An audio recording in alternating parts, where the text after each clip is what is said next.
faith, cause these times is hard. Psalm 14:1, the fool said in his heart. We're glad that you have tuned in to join us. We are going to start a new lesson, and it is entitled, Women Adorn Themselves in Modest Apparel, Not with Gold, Pearls, or Costly Array. And let's go to 1 Peter, the 2nd chapter, or 1 Kepha, 2nd chapter. Women adorn themselves in modest apparel, not with gold, pearls, or costly array. So when we come to Yahweh, we have all been taught some things that we will find out as we study the true word of Yahweh, that they are not true. And there have been things taught about scriptures as far as jewelry and the wearing of jewelry, and Yahweh wants us to take a look at that. Praise Yahweh. 1 Peter 2, and we're going to read verse 2. 1 Peter 2, let's read verse 2, please. As newborn babes desire the sincere milk of the word, that ye may grow thereby. All right, as newborn babes desire the sincere milk of Hadabar, that ye may grow thereby. So we have heard of mother's milk, which is natural.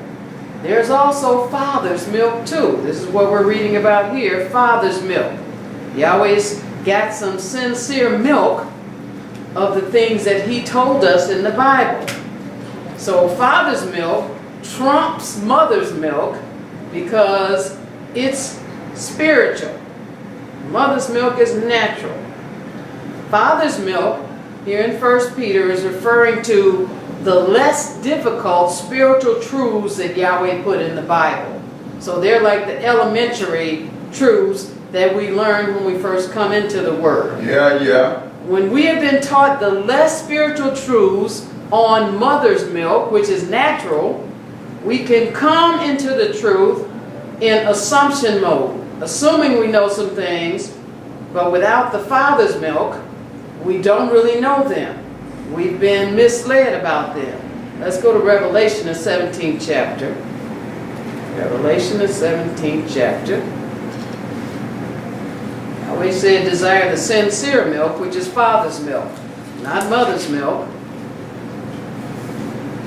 Revelation 17, and we want to start reading at verse 4. Hallelujah. Revelation 17 and verse 4. We don't want to assume we know the truth. We want to know that we know that we know. He wants us to know that we know, so we know what we know. All right, Revelation 17. Let's read verse 4, please. And the woman was arrayed in purple and scarlet color, and decked with gold and precious stones and pearls, having a golden cup in her hand, full of abominations and filthiness of her fornication. Now, this is Yahweh telling us about this religious system that's out here. Right. And Yahweh is going to let us know that her name is the mother of harlots. Okay. This is his mother's milk that has been spread all over the world with these truths. Even though they're less spiritual, they're on the elementary level. Okay. The mother's milk has caused some people to be believing some things that are basic spiritual truths, and they're not true. It says, Iyshshah was arrayed in purple and scarlet color, decked with gold and precious stones and pearls. So you see, she's got on jewelry. Yeah. And some people would tell you, oh, see, this is representing a false religious system. She's wearing jewelry, so you shouldn't wear jewelry. Well, we're going to see what Yahweh says about it. Says Yahweh. And having a golden cup in her hand, full of abominations and filthiness of her fornication. That's talking about religious fornication, teaching doctrines and teaching things that Yahweh said in the Bible the opposite of. Okay. All right? Let's read verse 5, please. And upon her forehead was a name written, Mystery, Babylon the Great, the mother of harlots and abominations of the earth. All right, so she's the queen mother. And upon her forehead was a shem written, Mystery, Babylon the Great, ha'im of harlots, and abominations of ha'eret. Whatever is against Yahweh, being practiced as a religion or being practiced and done in any way, shape, or form is from this particular spiritual mother. Okay. This is that natural mother's milk. It claims to be spiritual, but it's really not. It's natural. Right, right, right. Again, we want, like in First Keeper, we want the father's milk that trumps this mother's milk, because the father's milk is spiritual. Under mother's milk, people are being taught to think wearing jewelry is a sin. Uh-huh. All right, we're going to go to 2 Peter this time, and I'm going to read something by one of the denominations that are teaching that wearing jewelry is a sin. Ellen White. Here are a few quotes from Ellen White, the professed Seventh-day Adventist prophetess regarding jewelry. Quote, "Do not expend $1 of God's money in purchasing needless articles. Your money means the salvation of souls. Then let it not be spent for gems, for gold, or precious stones," unquote. This came from Reflecting Christ by Ellen G. White, page 266. She's got another quote. Quote, "Those who have bracelets and wear gold and ornaments had better take these idols from their persons and sell them, even if it should be for much less than they gave for them, and thus practice self-denial. Time is too short to adorn the body with gold or silver or costly apparel," unquote. This is from Manuscript Releases, Volume 9, chapter titled Ellen White on Jewelry, page 117, paragraph 1. Here's another quote. Quote, "We warn our Christian sisters against the tendency to make their dresses according to worldly styles, thus attracting attention. The house of God is profaned by the dress of professedly Christian women of today. A fantastic dress, a display of gold chains and gaudy laces is a certain indication of a weak head and a proud heart," unquote. This is from Selected Messages, Book 3, chapter titled Dress and Adornment, page 244, paragraph 1. So Mrs. White is making it clear that God is calling on the so-called remnant church, Seventh-day Adventists, to, quote, put away their idols, unquote, of jewelry that are used, quote, for display and parade, unquote. Okay? All right, now, we're in 2 Peter, the first chapter. So wearing jewelry, being called sin, is a position taken by organizations who teach all jewelry are a form of false Elohims. They say wearing it is offensive to Yahweh. Others will permit a ring on the finger, but they say that earrings are worldly.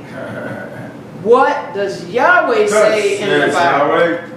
He calls this natural mother's milk private interpretation. That's right. That's all it is. 2 Peter, the first chapter.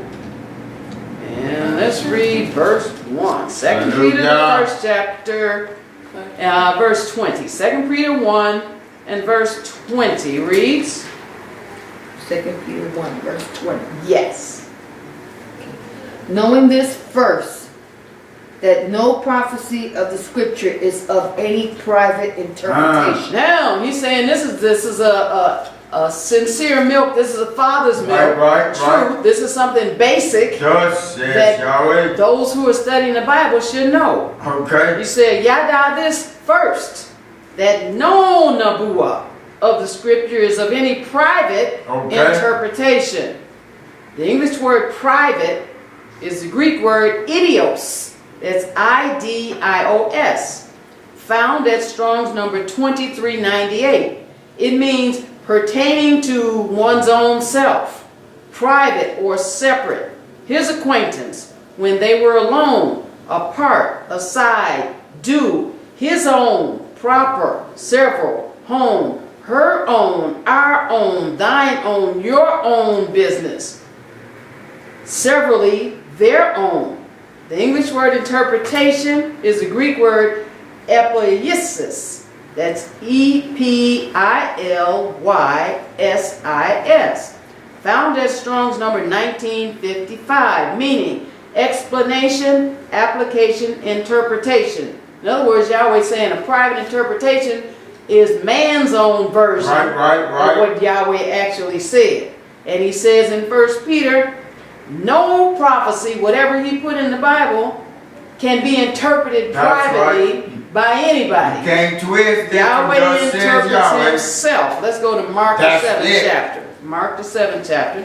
So private interpretations are personal opinions. Right. That's all it is. Organizations making up rules that are not even in the Bible act on their own authority over Yahweh. They kick aside what Yahweh said in favor of what they say. So they usurp Yahweh's authority. Mark the 7th chapter.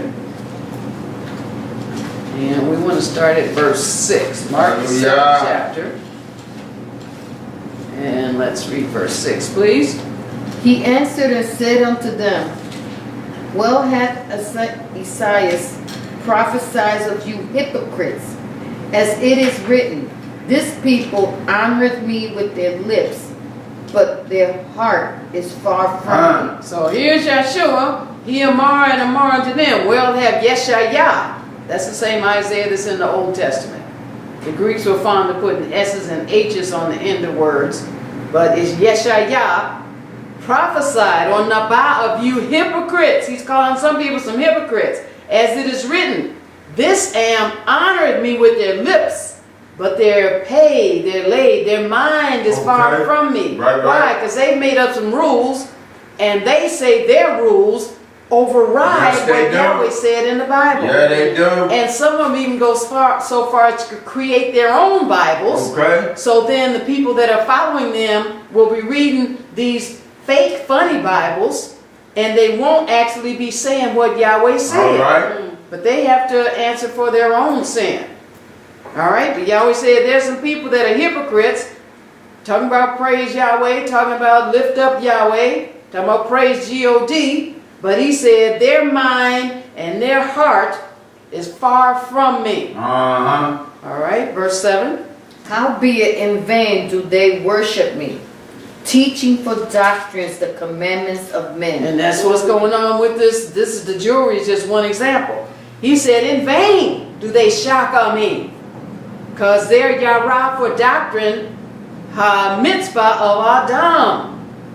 Yahweh didn't say this. Yahweh's got some commandments, and he tells us what they are. But then men, trying to be holier than they know how to be. Yahweh's the one that tells us how to be holy. Yahweh's the one that tells us how to be right. We can't improve on that. No. The best we can do is listen to what Yahweh's telling us and do what he tells us to do. He said, you can worship me in vain when you're following what man's telling you to do instead of what I told you to do. All right, verse 8. For laying aside the commandment of Elohim, ye hold the tradition of men, as the washing of pots and cups, and many other such like things ye do. So he's saying now here, talking to Israel, they had this commandment that they were laying aside of Yahweh in favor of washing these cups and doing different things. So there's different made up things that man made, and they lay aside what Yahweh told them to do in favor of what they want to do. So he just used an example here about the washing of pots and cups. And then he said there's many other such like things that people do. Verse 9. And he said unto them, full well ye reject the commandments of Elohim, that ye may keep your own tradition. Full well. He said, you know what you're doing, and you're making a choice. You like what you're doing better than what Yahweh said. You want to believe what you say is righter than what Yahweh said. And here's another thing that I printed out. Wild World of Religion a field guide to the wild world of religion. It is a wild world. They have all these denominations out here. Yeah. And people are saying the Bible says some of a whole lot of everything. Yep. So it's a wild world of religion. It says this material regarding the writings of Ellen G. White is part of a field guide profile on Seventh-day Adventism. Seventh-day Adventist position on the wearing of jewelry, from biblical admonition or from the idiosyncratic things of Ellen G. White. And they put in there 1 Timothy, the 2nd chapter, verses 8 to 10, which we're going to read that in the lesson, so we won't read it now. But they say in this wild world of religion, most Bible students would not take this passage in 1 Timothy, the 2nd chapter, to mean that a woman could never wear any kind of jewelry or braid her hair. They would take it to mean that she should have her chief identity in spiritual matters, not as a quote-unquote fashion play.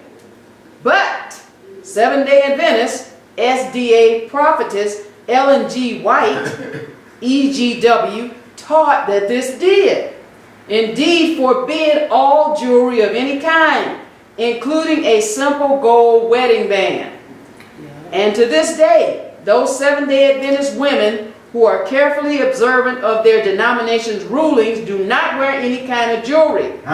A quote-unquote special dispensation has been made over the years in the case of some societies outside the United States in which the wearing of a wedding band was such a strong local custom that failure of a married woman to wear it would be considered scandalous, implying sexual looseness or some such. And I remember a relative of mine who had married this brother who was a Seventh-day Adventist. And she was pregnant with their first child. Actually, both children. They had a son and a daughter. And he made her not wear a wedding ring. And so she had to deal with going out in public and everybody looking at her as if she was one of these women out here without morals and just loose and just, oh, that's just another, black female who got pregnant out of wedlock. And my family really, really was upset with him about that. Back to this wild world of religion. But the taboo on jewelry is so strong that SDA women in local congregations will put extreme peer pressure on a woman who would dare to wear even simple earrings. One non-SDA woman that I know visited an SDA congregation when looking for a place for Sabbatarian fellowship. And was appalled when several of the local women took her, a complete stranger, and merely a visitor to their church, aside after the worship service, and admonished her about her tiny, plain earrings, telling her that she was dishonoring God by wearing them. She did not return after that first visit. Good for her. Says this must not be untypical of SDA settings. Here is a quote from an SDA pastor. He says, I know of young people who have never again set foot inside a Seventh-day Adventist church after they were told that jeans are not the proper attire in church. I know of others who have felt hurt by remarks about their earrings or their necklace. And again of others who were condemned for their quote-unquote different hairstyle. The article goes on. These people dispensing condemnation have not taken their guidance directly from Scripture. They have taken their guidance directly from Ellen White. But are the standards imposed and enforced sternly by peer pressure within SDA congregations really the ones that Ellen and the early SDA folks adhered to? It says, have a look at this excerpt from a website discussing the jewelry issue. All right, now this is from letter 32A, 1891, pages 2 to 3. It says, to J.E. and Emma White, December 7th, 1891. And it reads, Sister Kerr took me into her parlor bedroom and opened a box of ruchage, a strip of lace, net, ribbon, or the like used in place of a collar or cuff for the neck, and desired me to accept the box, the entire box. Her husband is a merchant in Honolulu, and though not a believer, he is a very liberal man. She also presented me with 3 yards and a half of silk, costing $3 a yard, which I was to make a sack, a short coat or jacket fitting somewhat loosely. I saw that she was very desirous that I should have this, and I could not refuse without greatly disappointing her. It was beautiful silk left from a dress which she had. She also gave me a silk scarf and a $10 pin composed of white stones, very plain and serviceable. I thought I could not accept this, but she looked so sorry that I finally did take it and have worn it ever since. For it is handy and becoming, while it is not showy at all. Then the writer says, note, a $10 pin in 1891 is equivalent to $205 I know. in 2005. I know, right? This could hardly be considered a cheap piece of jewelry. In 1890, the average female laborer received a salary of $4.50 a week. Therefore, a $10 pin represents more than 2 weeks' worth of pre-tax wages. Now he says, compare the above, written in 1891, to the following. Ellen White, Bible Training School, May 1st, 1908. The ornamentation of the person with jewels and luxurious things is a species of idolatry. Expensive dress and adornments of jewelry give an incorrect representation of the truth that should always be presented as of the highest value. All right, now let's continue with what does Yahweh say. That's right. Okay, let's go to Psalms 99. Psalms 99. So traditions are man-made rituals kept by word of mouth, in writing, narrative, or instruction, whose purpose is to try to expand Yahweh's already written law. They want to add something to it. Right. And they want to take something away from it. They are made by men trying to take authority over Yahweh. Psalms 99, we're going to start at verse 1. Hallelujah. Yahweh reigneth. Let the people tremble. He sitteth between the cherubims. Let the earth be moved. 2. Yahweh is great in Zion, and he is high above all the people. Verse 3. Let them praise thy great and terrible name, for it is holy. All right, so saying Yahweh reigns. Yeah, that's right. He's at the top of this thing. Right. Let her am tremble. He sitteth between the cherubims. Let her air be moved. Yahweh is great in Zion, and he is high above all I am. So people making their own rules are trying to take authority over what Yahweh said. It says, let them halal thy great and terrible Shem, for it is Kadash. Only Yahweh's name is holy. Let's go back to 2 Peter, the 1st chapter. So, if wearing jewelry is wrong, what about gold-rimmed glasses? What about a gold filling in a tooth? What about a belt buckle or a wristwatch or a tie clasp? Should a policeman not wear a gold-colored badge? Going to 2 Peter, the 1st chapter. So organizations claiming to be quote-unquote holiness people have made up traditions of their own that are unbiblical. They made up traditions of their own that are unbiblical. No one is given the authority to randomly decide what the Bible says or what the Bible means. It means what it says, and it says what it means. That's it. Yahweh did not leave the interpretation to any man. 2 Peter 1, we want to read verse 21. 2 Peter 1 and verse 21. For the prophecy came not in old time by the will of man, but holy men of Elohim spake as they were moved by HaKadosh Ruach. So there you go. That's Yahweh telling the men what to say. It says, for Hanabua came not in old times by the will of Adam. Nobody was writing out and saying, oh, I feel like putting this in the Bible. No.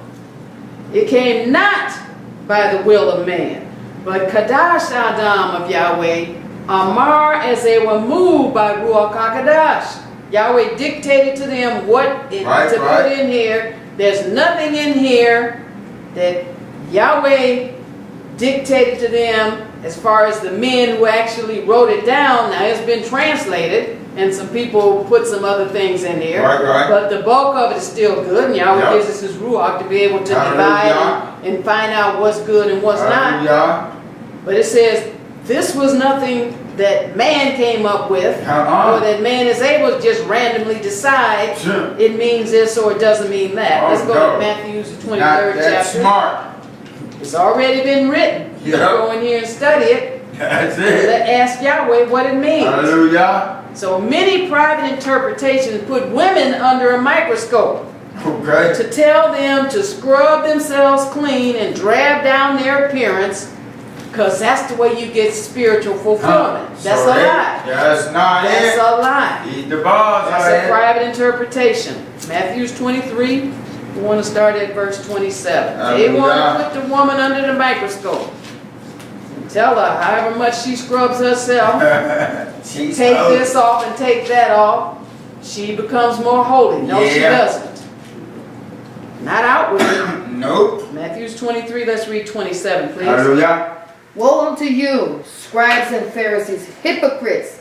For ye are like unto whited sepulchre, which indeed appear beautiful outward, but are within full of dead men's bones and of all uncleanness. 28. Even so ye also outwardly appear righteous unto men, but within ye are full of hypocrisy and iniquity. All right, he said, woe unto you, scribes and Pharisees, and such like, hypocrites! For you're like unto whited sepulchres, which indeed appear beautiful outwardly. You can strip all that jewelry off. You can strip all the makeup off. Right. But Yahweh looks inside you, and you can have a dirty heart. You can be dirty as you want to be. Right.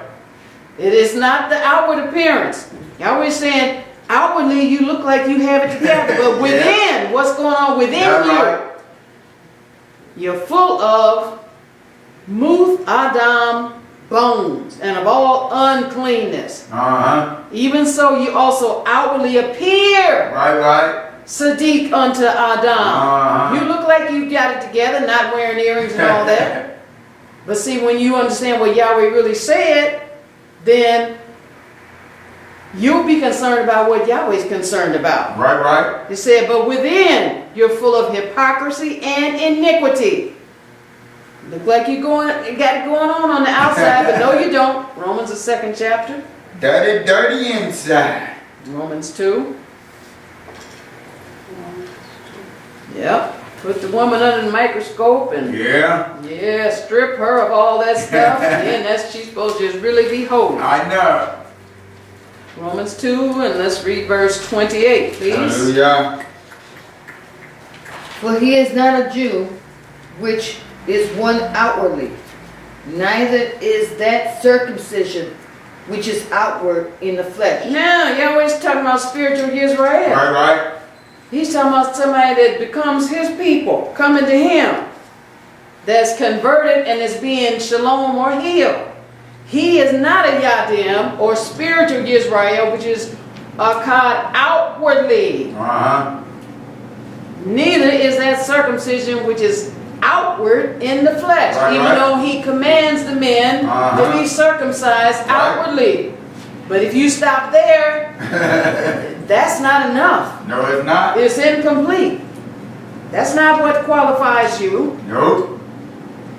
Verse 29.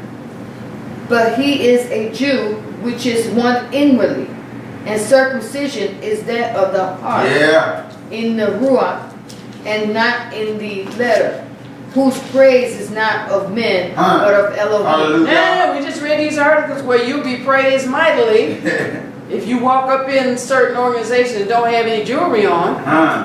But now, Yahweh said, but he is a spiritual Yisrael, spiritual Yadim, which is akkad inwardly, inside. And circumcision is that of your pay, your layil, your mind, in haruach, your inner man. And not in the letter, not in what somebody wrote and said, okay, you need to, don't wear this and don't wear that and don't do this and don't do that. Outwardly. Whose halal is not of Adam, but of Yahweh, but of Elohim. So it don't matter if the people don't praise you and then the men and the women surround you and tell you, look here, you're not supposed to be wearing this and this and this. Well, is it any wonder that the people didn't come back? All right. All right? See, because there are those of us that are reading this Bible along with you, and we don't have that funny Bible that you're reading to take out stuff so it'll fit what you want people to be doing. Right. All right? And they're not doing this maliciously, but they just, once I assume that I know more than Yahweh, then I'm bound to get further and further off the track. Y'all right. Once I assume that I can add something to what Yahweh already wrote down and make it better, then I'm already off. I know, right? And whoever listens to me and follows me, they're going to be off too. Yeah. All right, we're in Romans. Let's go to the 10th chapter. So there are private interpretations of the Bible made by those who have not been given authority from Yahweh to make them. Right. Romans 10, I'll read one verse. Verse 3. Romans 10 and verse Hallelujah. 3, please. For they, being ignorant of Elohim's righteousness, and going about to establish their own righteousness, have not submitted themselves unto the righteousness of Elohim. So what's Yahweh saying? What's their problem? They have a problem, right? Big problem. They, being ignorant of Yahweh's sadakah, what Yahweh calls righteous. So they think pull your earrings off, pull your bracelets off. Why? Because they're ignorant of what Yahweh said is righteousness. And going about, so number one, they're ignorant of what Yahweh said and what is true righteousness. Number two, they go about to amass or establish their own sadakah. Right. Well, Yahweh said, my righteousness and your righteousness is what? Filthy rags. Okay. I can't establish my own righteousness.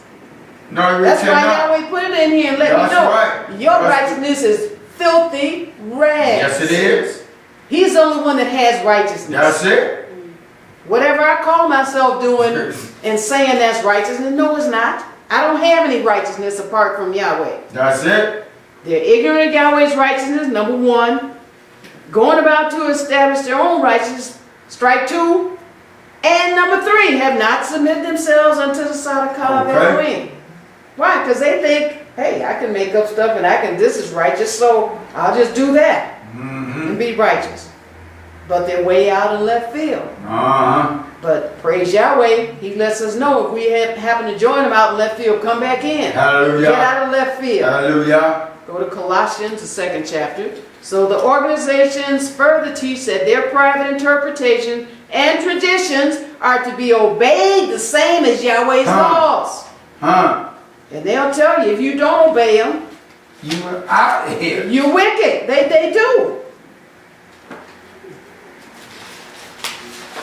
And again, these are like basic spiritual truths, but when you don't know the Bible at all, then Yahweh's going to show us, then you become like prey to the hunter. Yeah, you do. The hunter is hunting for your soul. Right. And they're just like they just pounce on you and trying to take you captive. Right. Yahweh's here to set us free. Hallelujah. Colossians 2, let's read verse 8, please. Hallelujah. So they say, whatever they make up, you supposed to obey it just like what Yahweh said. In the letter they say. Colossians 2 and 8, but we're supposed to know better. That's right. Verse 8. Beware lest any man spoil you through philosophy and vain deceit, after the tradition of men, after the rudiment of the world, and not after Mashiach. So Yahweh wants to know when the rubber meets the road. That is when you're obeying Yahweh and doing what he said. Right. You can be obeying all this other stuff that man made up, and not even be dealing with Yahweh. Okay. He said, beware, watch out, lest any Adam spoil you through what? Philosophy. Philosophizing about what righteousness is. Yeah. Theorizing. I know, right? Making up stuff about what makes us righteous.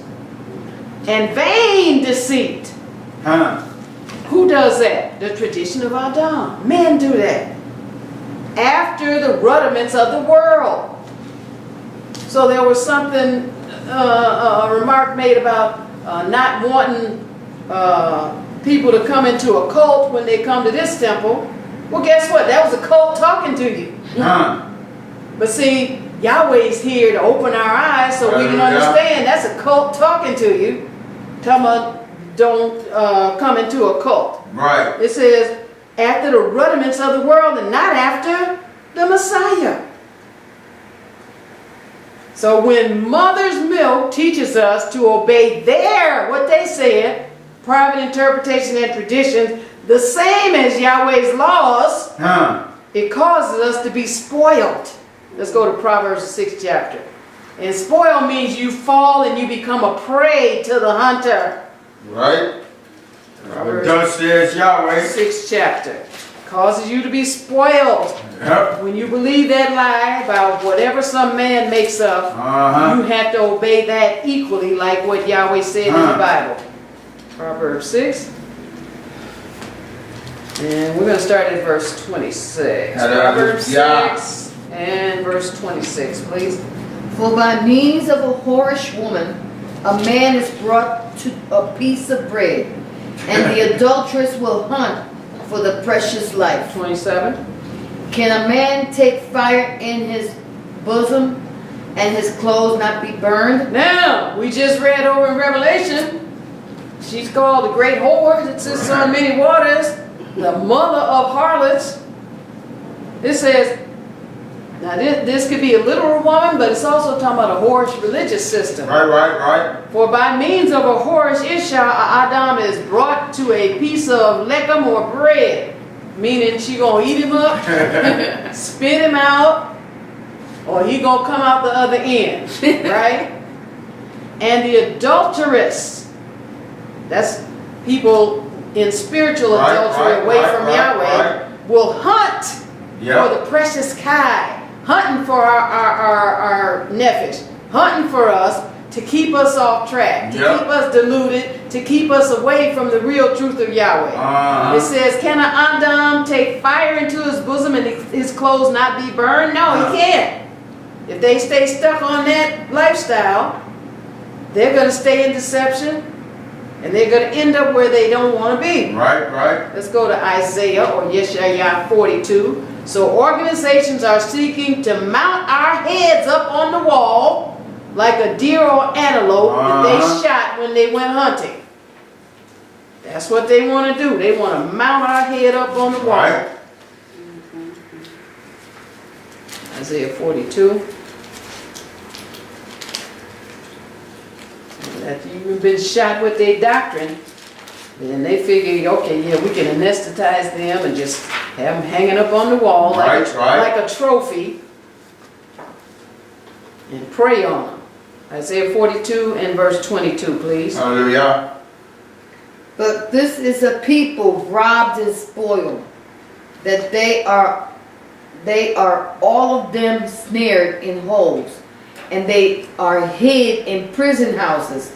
They are for a prey, and none delivereth, for a spoil, and none saith restore. All right, so none is saying, oh, you know what, just read the Bible for yourself and find out what Yahweh really means. No, they're saying, let me tell you what the Bible means. Right. It says, but this is an am. Yahweh's talking about his people, robbed and spoiled.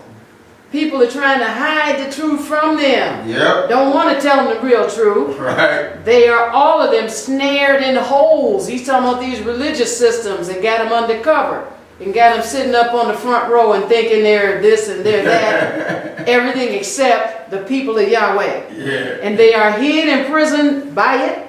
They are for a prey. and none delivereth. Yahweh's the only deliverer. That's why they're trying to keep you away from him. Right, right. For a spoil, and none of them are restored. Nobody's saying restore but Yahweh. So we woulda, shoulda, coulda been something for Yahweh in this world if we had not gotten shot by the hunter and had our head mounted on the wall. See, your head being mounted on the wall is being filled with this doctrine about, I can't wear earrings, or I can't do this, or I can't do that. That's got your head stuck up on that wall, just like a deer or whatever that the hunter shoots. Let's go to 1 Thessalonians, the 5th chapter.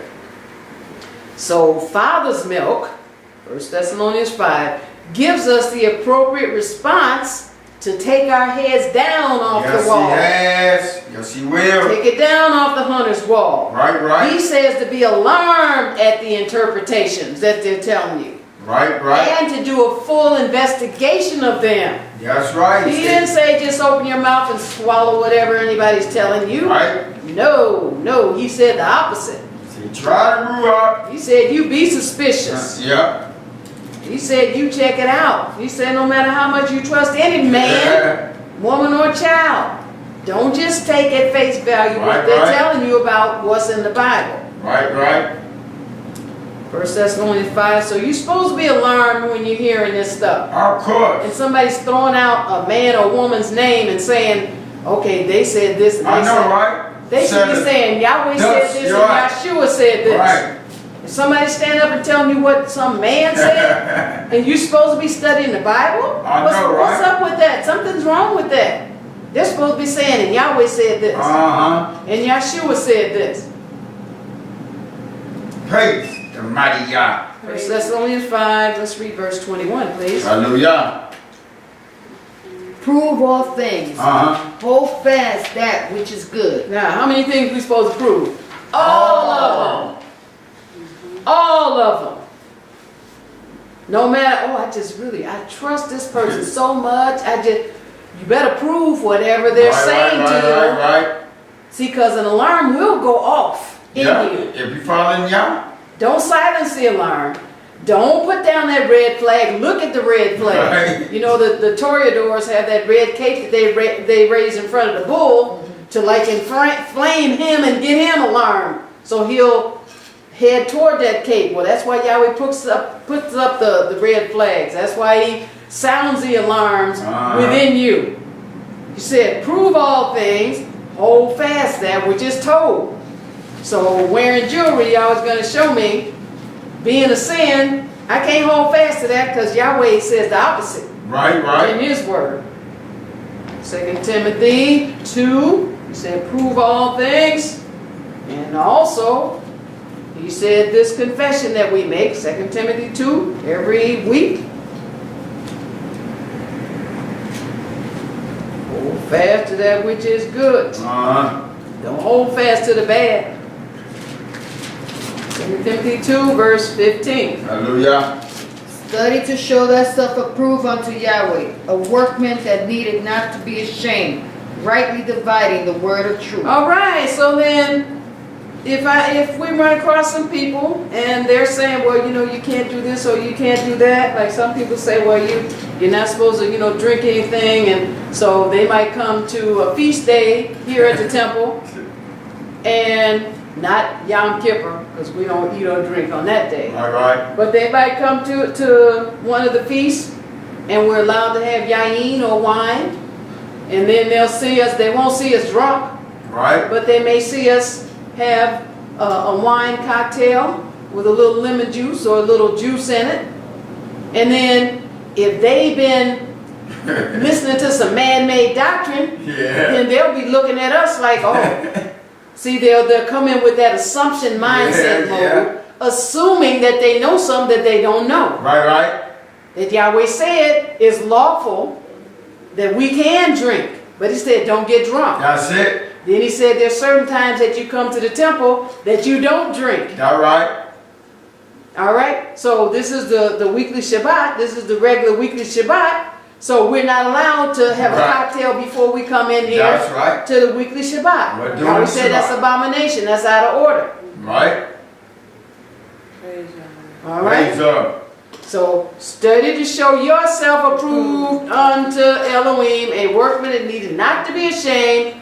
Yamein, dividing Hadabar of Emmett. There's a wrong way to divide it and there's a right way. Yes, it is. Let's go to Exodus, the 28th chapter. And we won't have to be ashamed. So we don't have to hold our head down. Somebody coming here and we're sipping Yowm on the holy day and they don't understand. That's on them. You gotta get covered. It's like, you better ask us what we doing. Right. And don't come in here talking about you ain't supposed to be doing it because you liable to get your feelings hurt. We will show you the scripture and let you know you don't know what you think you know. So organizations will keep our heads mounted to the wall as long as we do not obey the commandment to study the Bible. That's it. When we study the Bible, we see that there's no scripture recorded wearing jewelry as a sin. When we study the Bible, we can compare what Ellen White and other organizations said was the truth that Yahweh put in the Bible. Now we're in Exodus 28th chapter. We're going to look at the high priest. And the high priest was commanded by Yahweh Right. to wear jewelry. Right. Exodus 28. We're going to start at verse 15. Hallelujah. He was to wear jewelry. Now these stones, you're talking about jewelry. Right. That's right. He wore not only gold, but his garment was decorated with jewelry. And this was a command. Right. Yahweh Savah, the Kohen, how to make this. Exodus 28, let's start at verse 15. Exodus 28, verse 15. And thou shalt make the breastplate of judgment with cunning work. After the work of the ephod, thou shalt make it of gold, of blue, and of purple, and of scarlet, and of fine twined linen shalt thou make Now it. this is a command that Yahweh is telling the man how to make this garment for the high priest. So this is for the religious heads that Yahweh is setting up. Alright, he's telling them how to do it. Verse 16. Foursquare it shall be, being double. A span shall be the length thereof, and a span shall be the breadth thereof. 17. And thou shalt set it in settings of stones, even 4 rows of stones. The first row shall be a sardius, a topaz, and a carbuncle. This shall be the first row. Now he's talking about jewelry. Right. How many of you know jewelry is stones? Right. A diamond is a stone. Right. And he's saying, high priest is going to stand up and represent him before the people. I want you to have this jewelry on. Right. All right? Set it in settings of stones. 4 rows of stones. The first row shall be a sardius, topaz, carbuncle. Wow. This shall be the first row, verse 18. And the second row shall be an emerald, a sapphire, and a diamond. Well, there you go now. And then he said, Wow. have an emerald, a sapphire, and a diamond. Yes. See, now Ellen White would turn over in her grave. All right, 19. And the third row a ligure, and agate, and an amethyst. 20. And the fourth row a beryl, an onyx, and a jasper. They shall be set in gold in their enclosing. Not only did he say put the jewelry on, but enclose them in gold. Oh, right. So if Yahweh is against jewelry, why does he himself give references to jewelry in the Bible as good things? Okay. His people, the nation of Israel, had jewelry throughout their history as articles of value. Let's go to Exodus 35. They showed jewelry's value by offering it as gifts to Yahweh. Exodus 35. Jewelry was offered to build the holy tabernacle. Right. See, so there's something wrong here. Somebody gonna tell a woman that wearing jewelry is sin, Yes. but you can offer it as a gift to Yahweh. And Yahweh said to donate it to build this holy tabernacle. Right. Yes. What's wrong with that picture? Man is wrong with that picture. That's what's wrong with the picture, not Yahweh. Exodus 35, let's start at verse 22, please. 20. Hallelujah. Exodus 35 and 20. Hallelujah. And all the congregation of the children of Israel departed from the presence of Moshe. 21. And they came, every one whose heart stirred him up, and every one whom his spirit, Ruach, made willing. And they brought the Yahweh's offering to the work of the tabernacle of the congregation, and for all his service, and for the holy garments. All right, now, so this is talking about building the holy tabernacle. It said they came, every Akkad whose pay stirred him up, and every Akkad whose Ruach was made willing, they brought Yahweh's offering. Now these are offerings to the work of this tabernacle, and for all his service, and for Hakadash garments. What did they bring? Verse 22. And they came both men and women, and as many as were willing-hearted, and brought bracelets, and earrings, and rings, No, they didn't. and tablets, Oh, and jewels Say what? of gold. Huh. And every man that offered an offering of gold unto Yahweh. Look at all, they bring jewelry, and Yahweh's going to break down later exactly what these things are that they brought, because sometimes they use the word rings, but it really means something else, or bracelet and it means something else, Praise but it's the mighty still God. jewelry. So jewelry was given in offerings for building up the holy tabernacle. Right. wow. They were giving as offerings to Yahweh. Let's go to Numbers, the 31st chapter. Praise be to the mighty God for revelation knowledge. See, we can have a zeal, but Yahweh said when you're ignorant, Right. your zeal puts you out of the game. Yes, Doesn't it put you will. in the game. Job was given Yeah, in zeal. offerings to Yahweh. Numbers 31, and we're going to start at verse 48. Hallelujah. Numbers 31, verse 48, please. And the officers which were over thousands of the host, the captains of thousands, and captains of hundreds came near unto Moshe. 49. And they said unto Moshe, Thy servants have taken the sum of the men of war which are under our charge, and there lacketh not one man of us. All right, 50. We have therefore brought an oblation for Yahweh, that every man hath gotten of jewels, of gold, chains, and bracelets, rings, earrings, and tablets, to make an atonement for our souls before Yahweh. Oh, look at this. Talking about making a kippah atonement Right. for the nefesh before Yahweh. Jewelry, Right. like people some say, the sinful jewelry. I know, right? It says, we have therefore brought an oblation for Yahweh, what every Adam have gotten of jewels of gold, chains, bracelets, rings, earrings, and tablets, to make an atonement. That means it's good. Right. Before Yahweh, for our nefesh, an atonement for us. Okay. They would bring the animals in the Old Testament, but some they brought jewels Right. to make an atonement for them. Verse 51. And Moshe and Eleazar the priest took the gold of them, even all wrought jewels. And Moshe and Eleazar, Kohen, threw the gold back at him. No, it doesn't say that. Took it. And Moshe and Eleazar, Kohen, took the gold of them, and even all the wrought jewels. We're going to see later what wrought jewels are. All right, 52.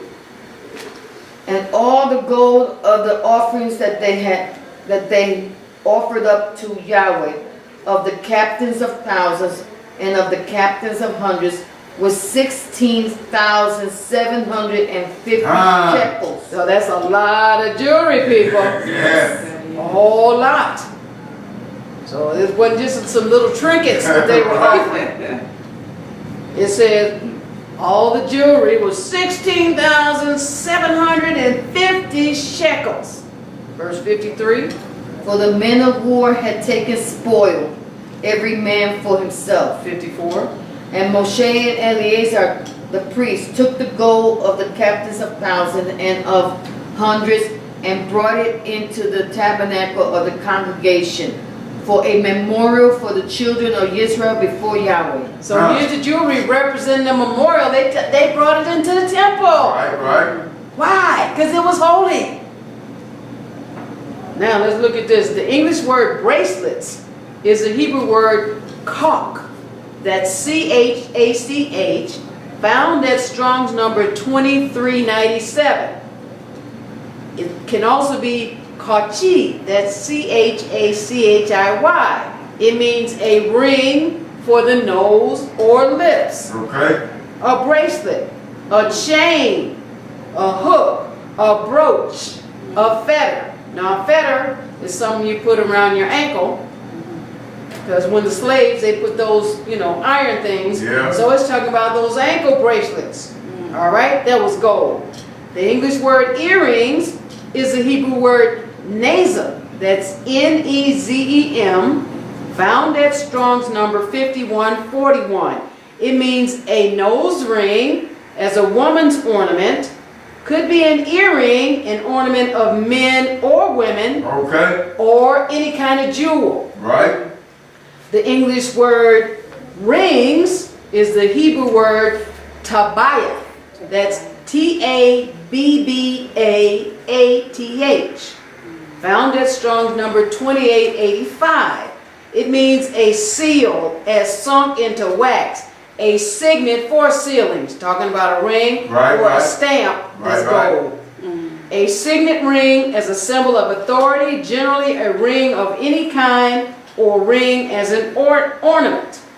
The English word tablets. See, when we think about tablets, we think about the piece of paper. Right. They talking about some gold tablets. Right. The English word tablets is the Hebrew word kumaz. That's K-U-W-M-A-Z.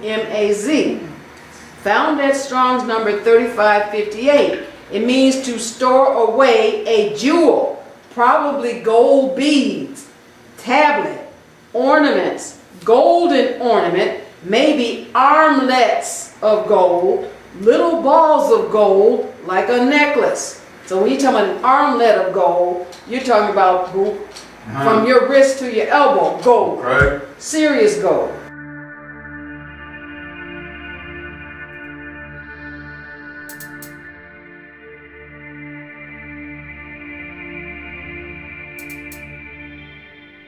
I see your face,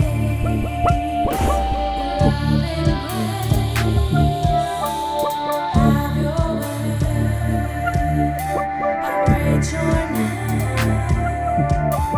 My people lost faith, cause these times is hard. Psalm 14:1, the fool said in his heart, there is no God.